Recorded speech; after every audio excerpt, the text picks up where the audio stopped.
Seperti yang teman-teman tahu juga, tadi sekitar jam 11 ya, jam 11 atau mungkin setengah 12-an itu ada pengumuman dari pemerintah Indonesia mengatakan bahwa angka inflasi Indonesia itu kembali dilaporkan naik di bulan Juli sebesar 4,94%. Nah, angka inflasi yang naik ini ternyata kalau teman-teman lihat itu memang harusnya kan dampaknya cukup negatif ya.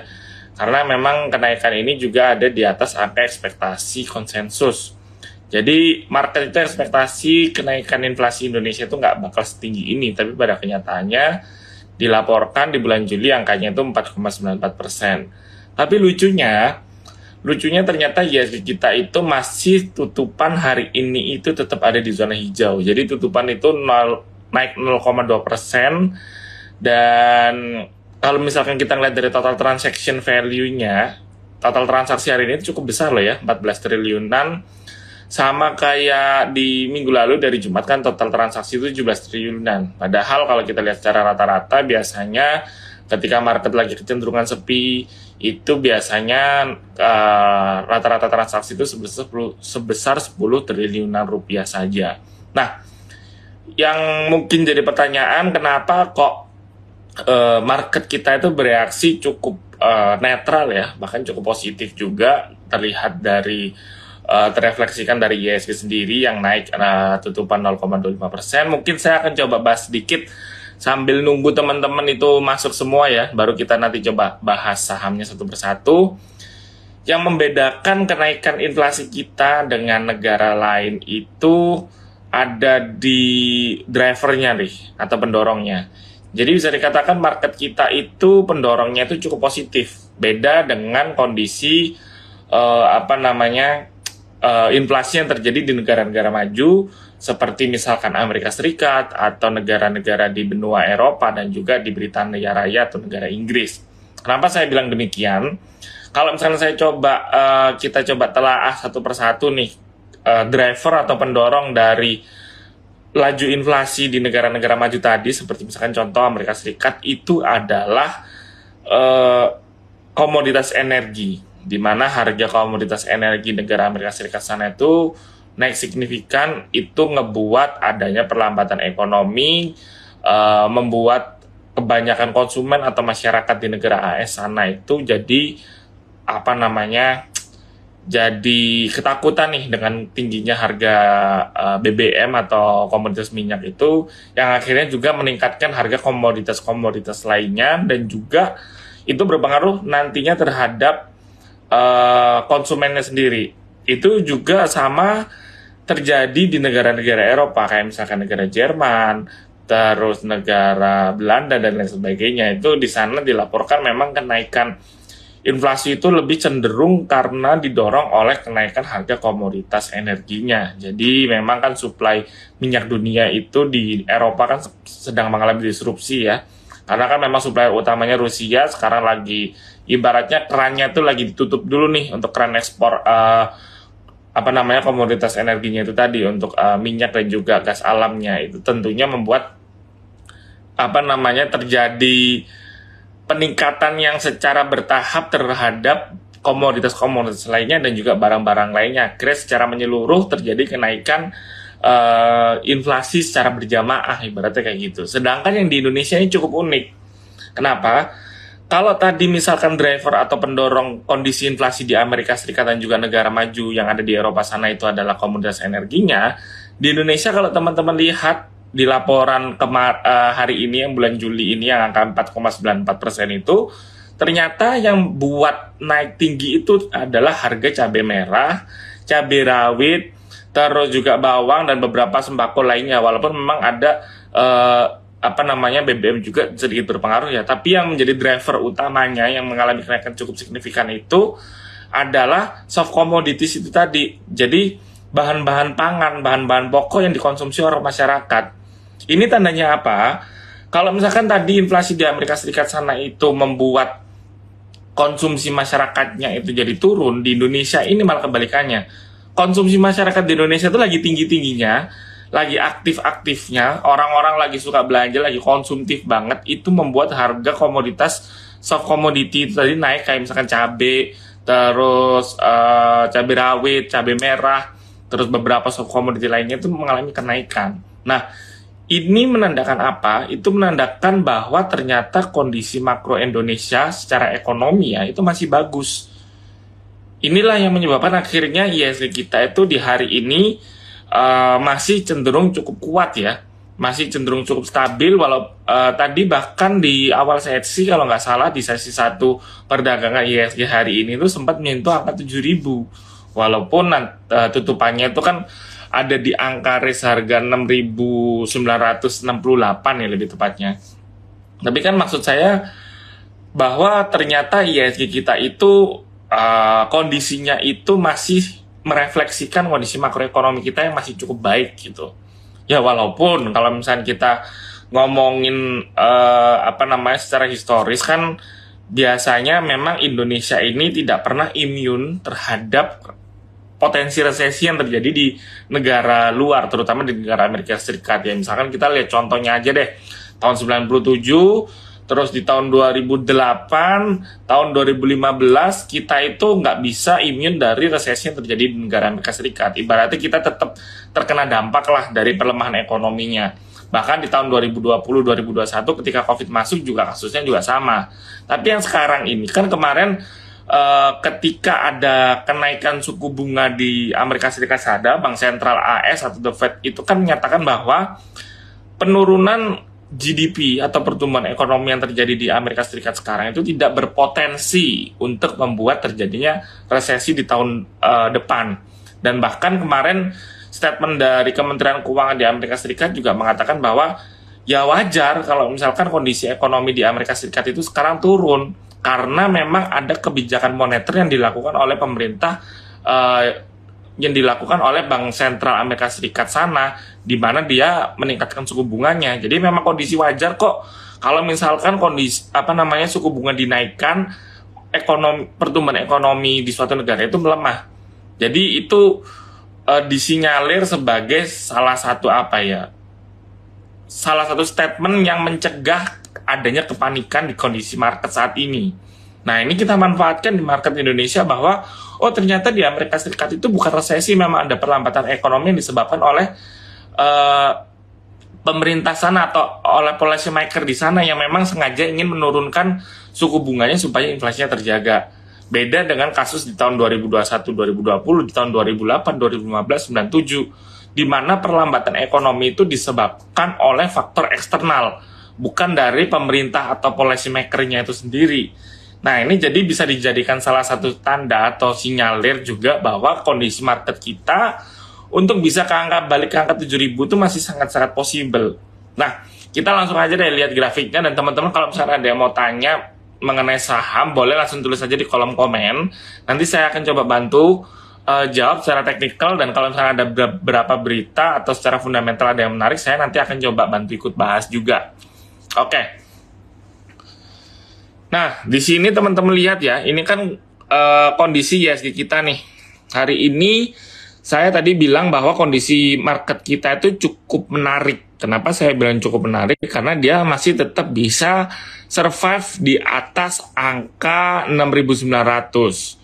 Jadi tadi sempat ke angka 7.000 nih, saya coba gedein dikit ya.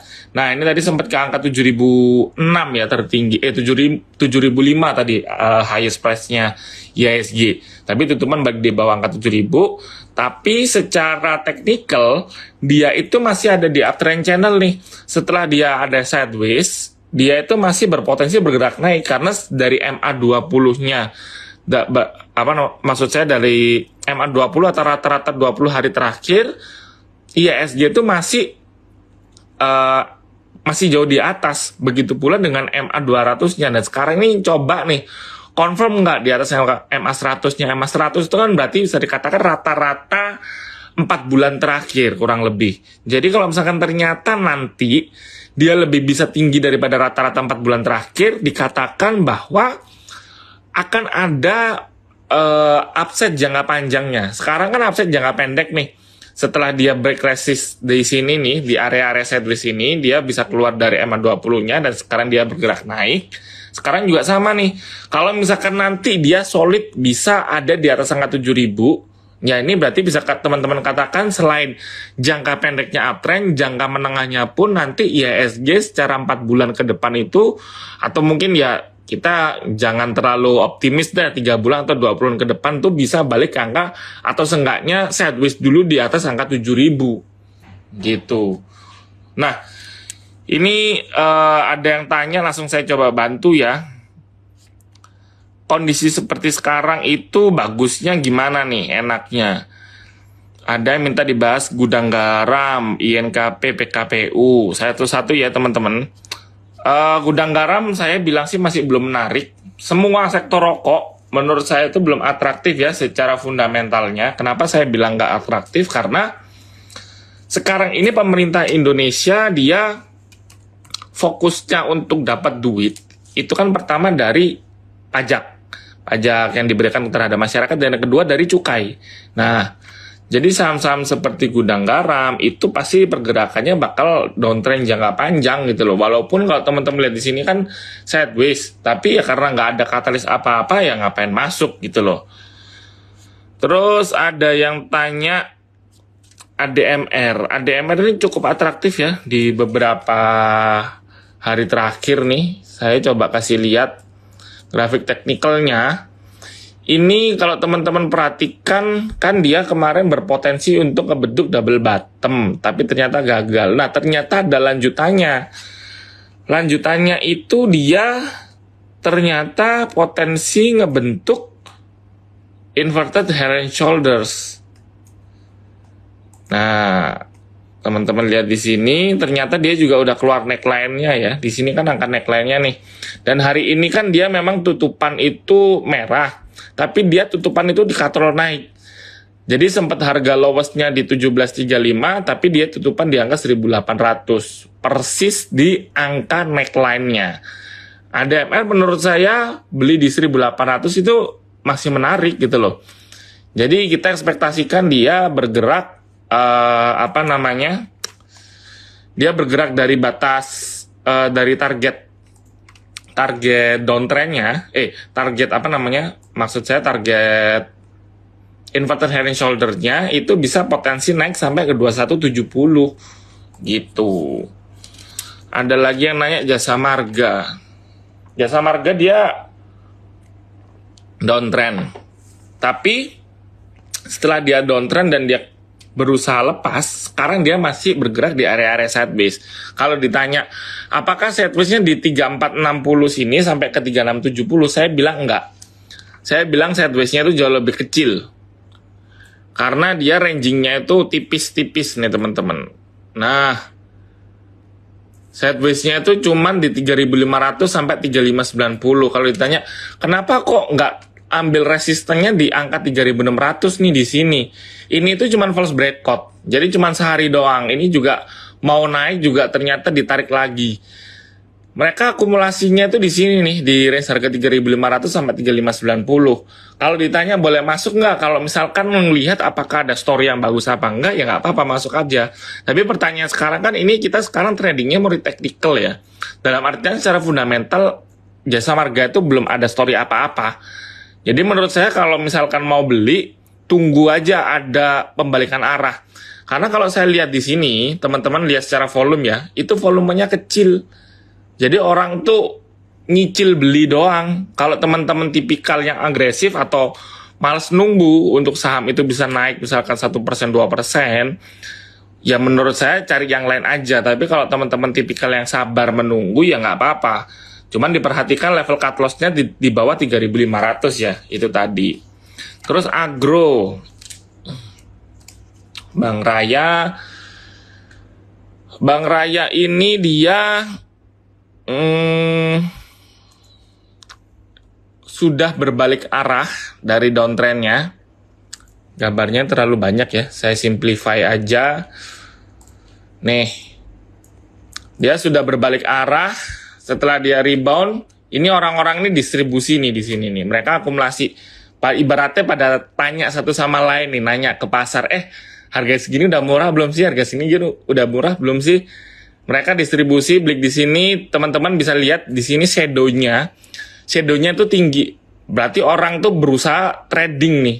Atau seenggaknya ada yang optimis tapi masih ada yang jual. Ada yang optimis masih ada yang jual. Kayak gitu terus pergerakannya. Nah, ketika dirasa udah nggak ada yang jualan lagi, akhirnya harga sahamnya naik. Nah, sekarang mereka coba untuk bisa nggak break resisten di angka 865 ini. Kalau ternyata bisa, dia masih bisa bergerak naik sampai ke area ini nih. Nih di sini. Di angka 965. Kalau bisa break dari 865. Itu tadi untuk agro. WIRG.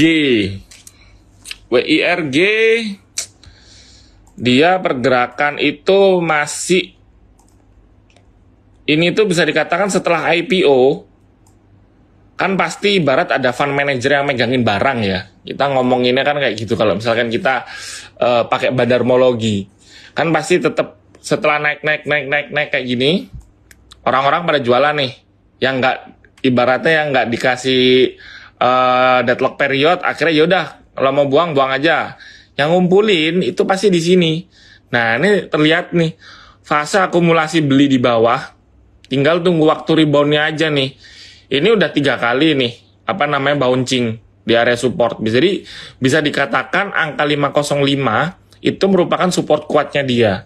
Nah, kalau misalkan mau beli, ya udah konfirmasi bouncing 3 kali kok di dekat 505 sampai 520, ya antri belinya di situ aja. Jangan antri beli di harga closing hari ini kan 575. Mending antri belinya di bawah sini nih. Di angka 530 atau 520 itu tadi. Jadi kalau misalkan turun ke 505 tambah beli lagi. Gitu. Itu tadi untuk WIRG. Bang Goto kenapa kok nggak searah IHSG? Wah, ini cukup menarik nih pertanyaannya nih. Karena Goto itu kan merupakan saham teknologi.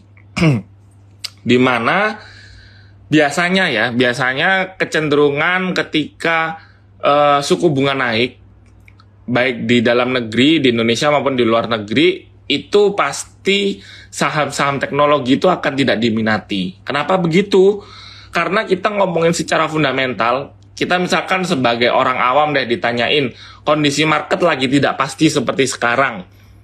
Terus ada suku bunga naik, berarti ibarat misalkan kita nabung di deposito atau seenggaknya di obligasi, yang lebih safe dalam tanda kutip, lebih aman, walaupun secara return lebih sedikit, kita kan pasti lebih prefer untuk masuk ke sana ketimbang masuk ke perusahaan teknologi yang keuntungannya itu baru dilaporkan untung itu mungkin 10 tahun, 20 tahun ke depan.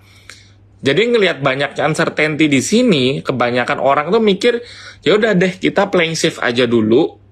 Kita tinggalkan dulu saham-saham yang secara stories itu keuntungannya masih baru didapatkan beberapa puluh tahun ke depan gitu.